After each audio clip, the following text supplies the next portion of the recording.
Sebenarnya gue pikir stand up itu hal yang nggak terlalu susah lah, istilah kayak lu masukin pensil ke dalam botol. Tapi ketika lu stand up pertama kali dari depan orang-orang yang lucu, itu jadi berubah analoginya. Kayak lu masukin pensil ke dalam botol minuman preman, itu jadi mengerikan kan?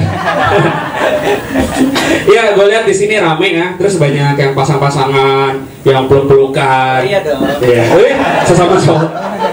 Ya gue sih suka, maksudnya ketika lo berpasang-pasangan zaman sekarang ini, dan gue pikir orang yang bilang gue nggak perlu pasangan, gue lebih suka free, gue lebih suka kebebasan, itu menurut gue orang yang munafik ya kalau zaman sekarang ini. Karena gini ya, terutama untuk cewek-cewek, lo cewek-cewek ketika lo mens atau lo lupa cukur bulu ketek lo kan pasti bad mood kan, dan lo nggak mungkin ketika lo nggak punya pasangan, lo nggak mungkin nggak lo ngeliat ke kaca gini cantik, seksi, jangan bad mood dong. Gak mungkin kan lu merayu diri lu sendiri kan.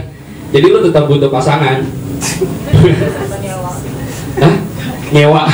Ya boleh nyewa. Ya itu yang membuat gua selalu berpikir untuk gimana caranya gua harus selalu dapat pasangan. Dan gua mau cerita nih tentang gimana gua ngejar-ngejar seorang perempuan dari SD sampai SMA. Dari SD sampai SMA itu gue belum pernah nembak tuh cewek sama sekali. Oke, gue akuin gue dari SD sampai SMA gue cupu. Tapi sekarang gue udah gak ngakuin itu. Tapi orang lain mungkin masih ya.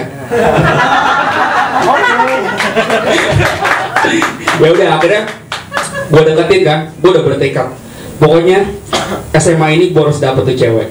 Dan sayangnya tuh cewek udah punya cowok yang menurut gue cowoknya nggak banget. Sekarang gini, zaman sekarang cowok pakai sendal karpil yang ada kompasnya.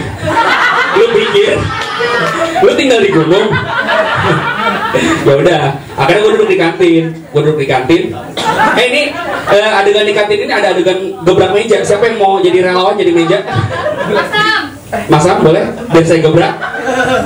Ya, jadi ketika gue duduk di kantin, tuh cowok gandeng ceweknya kan, manas-manasin gue gebrak meja. Ini anggap aja ini meja ya, gue gebrak, gue bilang gini, boy, lu emang cowoknya, tapi lu bukan berarti jodohnya. Dan setelah itu, alhamdulillah, gue dipukulin sama cowoknya.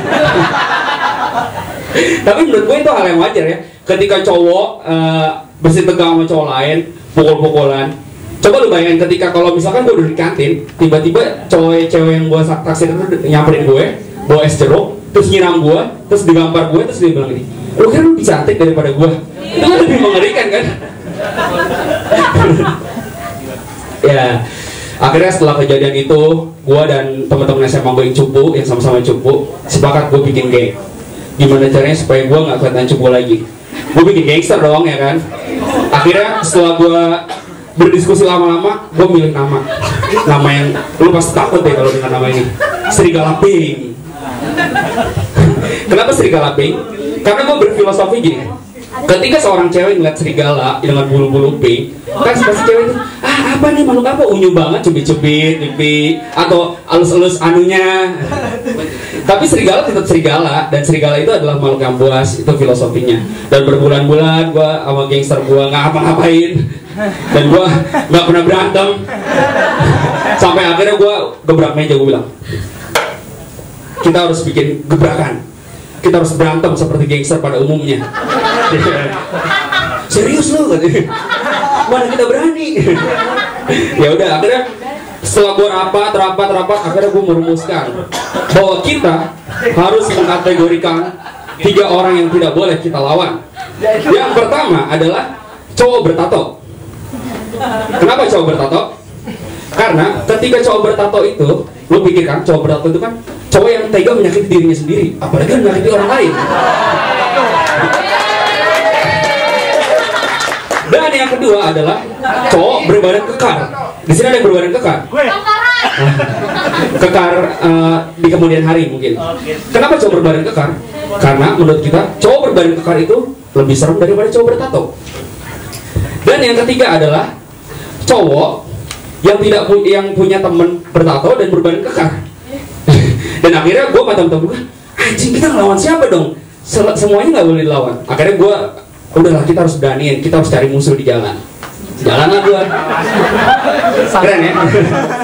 Jalan lah gue. Kalau gue pikirin kalau di Jakarta orang-orangnya udah pada mengerikan. Ya udah gimana kalau kita keluar kota? Akhirnya gue naiklah kereta ekonomi. Lu tahu kan?